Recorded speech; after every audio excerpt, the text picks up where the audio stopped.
Chapter number 4 का आज का हमारा टॉपिक है टोरॉइड। लास्ट लेक्चर में हमने बात की थी सोलेनॉइड के बारे में। अब ये टोरॉइड का टॉपिक समझने के लिए आपको सोलेनॉइड के बारे में इंफॉर्मेशन होनी ज़रूरी है। तो अगर आप इसके बारे में नहीं जानते हो तो मैं आपको वीडियो की लिंक ये आई बटन पे दे दूंगा। आप पहले सोलेनॉइड के बारे में स्टडी कर लीजिए, फिर हम उसके ऊपर से टोरॉइड को समझेंगे। सोलेनॉइड की जो फिगर थी वो अभी तक मैंने यहाँ पर रखी है। उसमें क्या होता था कि एक सिलेंडर जैसे शेप के ऊपर हम उस ऐसे वायर को ऐसे ऐसे हम उसको वाइंड कर देते थे, तो हमें कुछ ऐसा स्ट्रक्चर मिलता था।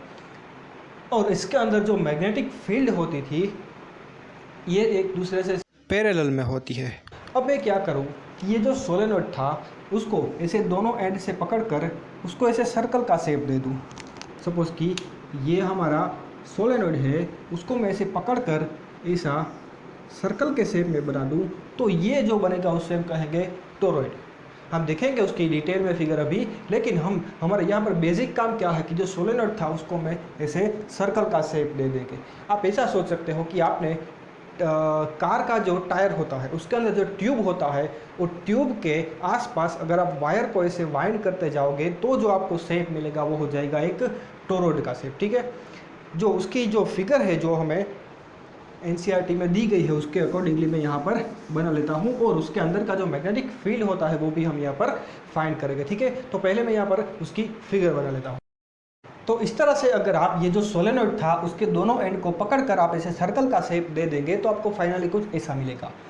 आप अपनी जो कार होती है उस कार के ट्यूब के आसपास अगर आप इसे वायर को वाइंड कर देंगे तो आपको कुछ ऐसा स्ट्रक्चर मिलेगा, उसी को हम कहते हैं टोरॉइड। ठीक है, अब यहाँ पर हमारा एम क्या है, हम यहाँ पर फाइंड करना चाहते हैं कि ये टोरॉइड की वजह से मैग्नेटिक फील्ड की वैल्यू कितनी होगी, कहाँ कहाँ पर। एक तो ये जो टोरॉइड है उसके अंदर, यानी कि जो क्यू पॉइंट आपको दिखता है वहाँ पर, फिर ये टोरॉइड के अंदर का ये जो फ्री स्पेस है यहाँ पर, और ये टोरॉइड का जो बाहर का जो एरिया है, ये बाहर का स्पेस, ये आपको एस दिख रहा है यहाँ पर। तो हम तीन जगह पर ये टोरॉइड की वजह से कितनी मैग्नेटिक फील्ड बनती होगी वो फाइंड करना चाहते हैं। तो हम कैसे करेंगे, हम यहाँ पर यूज़ करेंगे एम्पियर सर्किटल लॉ का। हम क्या करते हैं कि ये जो टोरॉइड है उसको ऐसे बीच में से काट देंगे। तो अगर आप एक चप्पू को लेकर ऐसे आप घुमाओगे तो ये बीच में से ऐसे कट जाएगा, तो आपको उसका क्रॉस सेक्शन एरिया दिखेगा, यानी कि उसके अंदर आप जाकर बैठोगे तो आपको अंदर से कैसा दिखेगा वो हम उसके क्रॉस सेक्शन एरिया से देख सकते हैं। तो यहाँ पर हमने इस टोरॉइड का क्रॉस सेक्शन एरिया बनाया है। ये आपको बीच में ये जो दो लाइन दिख रही है ब्लैक कलर की, ये है हमारा टोरॉइड।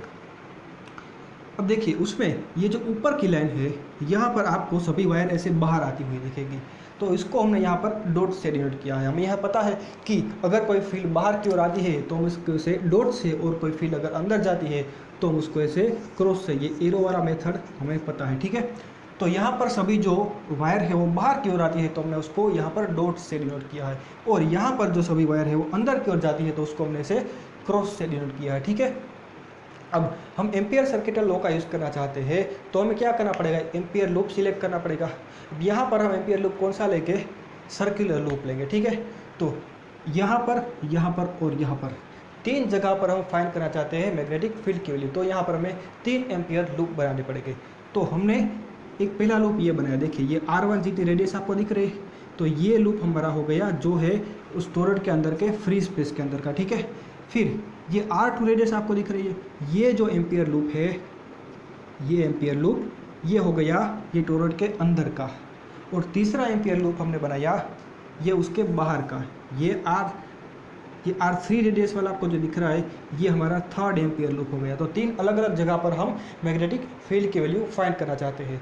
तो शुरुआत करेंगे यहाँ से, सपोज़ हम उसको नाम दे दें, ये पॉइंट ए है और उसके अंदर का जो पॉइंट है वो सपोज़ पॉइंट बी है, और ये जो पॉइंट है वो सपोज पॉइंट पी है, तो ये पॉइंट सी है, तो ये सी पॉइंट के ऊपर यानी कि ये रीजन में, फिर बी पॉइंट के ऊपर यानी कि ये रीजन में, और ए पॉइंट के ऊपर यानी कि ये बाहर के रीजन में हम फाइंड करेंगे मैग्नेटिक फील्ड की वैल्यू। एक बात और याद रख लीजिए कि इसमें जो मैग्नेटिक फील्ड बनेगा उसकी डायरेक्शन कौन सी होगी, तो आइए देख लेते हैं। ये आप अगर एक वायर ले लें तो उस वायर में जो करंट है उसकी डायरेक्शन कैसी है, करंट की डायरेक्शन ऐसी हो जाएगी। ये यहाँ से वायर आती है और यहाँ से अंदर चली जाती है, तो करंट की डायरेक्शन ऐसी हो जाएगी। राइट हैंड थंब रूल को अगर यूज़ करें तो करंट की डायरेक्शन में हम थंब को रखेंगे और फिर हमारी उंगलियों को कर्ल करवाएंगे, तो हमें पता चलेगा कि ये जो उंगलियाँ हो ऐसे जाती है राइट साइड में, यानी कि जो मैग्नेटिक फील्ड की डायरेक्शन है वो ऐसी हो जाएगी।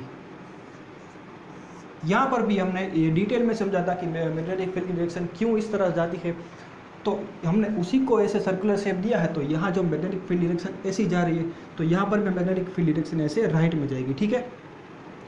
तो सबसे पहले पॉइंट ए के बारे में बात करते हैं कि पॉइंट ए के बारे में। अब हमारे पास एम्पियर सर्किटल लॉ का इक्वेशन क्या है, वो है loop integration of B dot D L is equal to mu zero आई।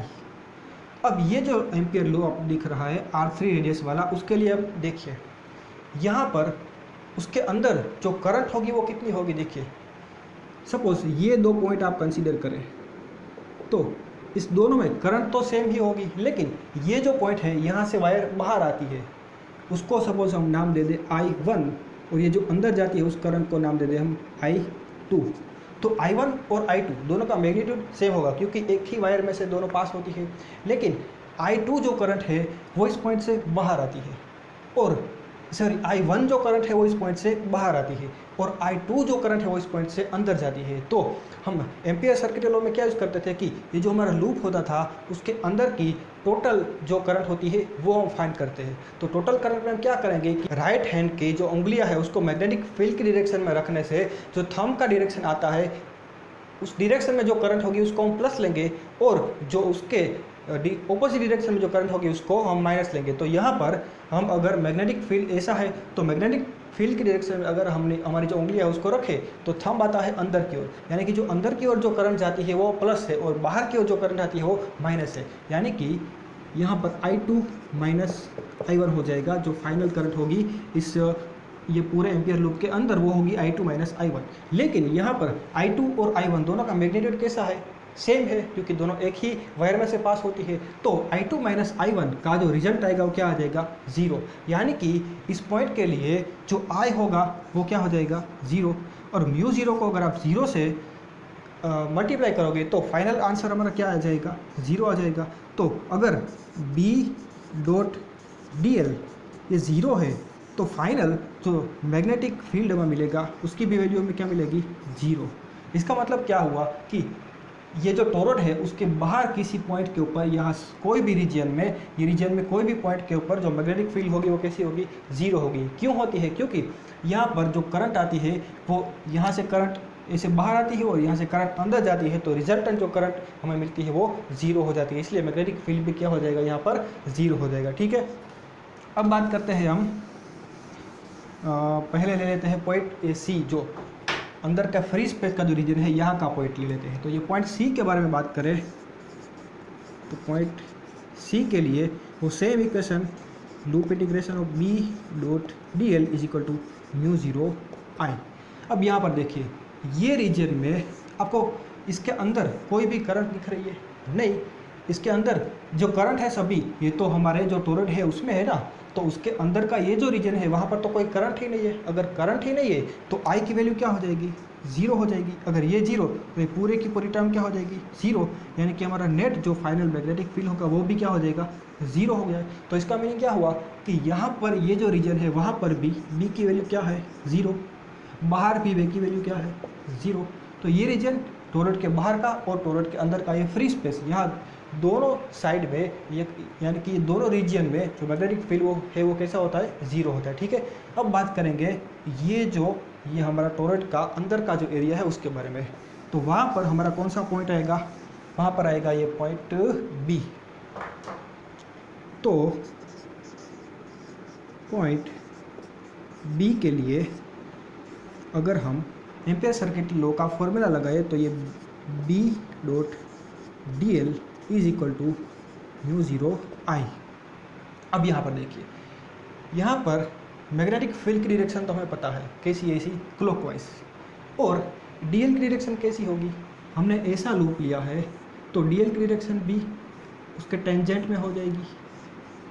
तो यहाँ पर बी की डायरेक्शन भी ऐसी है, यानी कि बी की डायरेक्शन भी राइट साइड में है, ये सभी पॉइंट के ऊपर मैग्नेटिक फील्ड की डायरेक्शन भी उससे टेंजेंट पे होगी, और ये जो डी एल है उसकी डायरेक्शन भी एम्पियर लूप के टेंजेंट पे होगी। तो बी और डी एल ये दोनों एक ही डायरेक्शन में है, तो इसको हम ऐसे भी लिखते हैं कि B D L cos theta. और क्योंकि मैग्नेटिक फील्ड और ये डी एल दोनों की डायरेक्शन सेम है, तो उसके बीच का एंगल क्या हो जाएगा, 0 डिग्री। तो यहाँ पर क्या आ जाएगा, कोस 0 म्यू 0 आई। तो कोस 0 की वैल्यू क्या होती है, कोस 0 की वैल्यू क्या होती है, 1 होती है।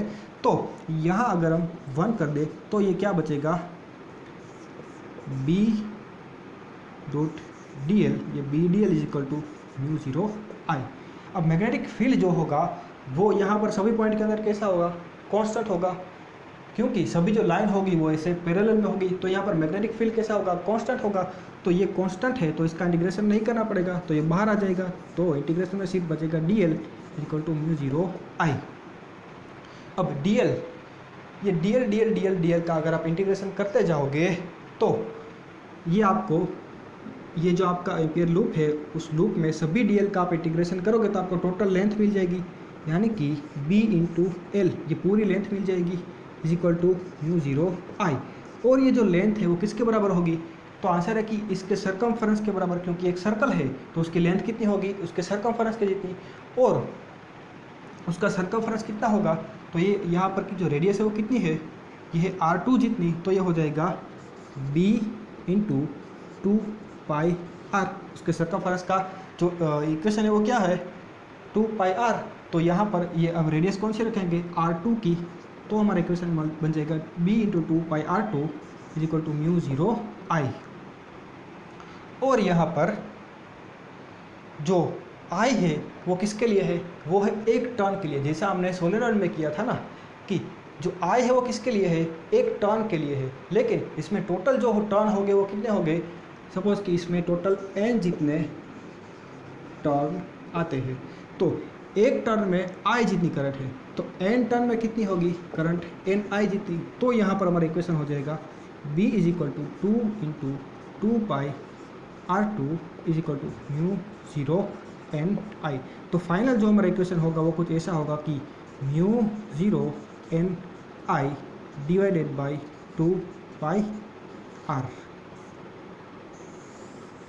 तो ये हमारा इक्वेशन हो गया टोरॉइड का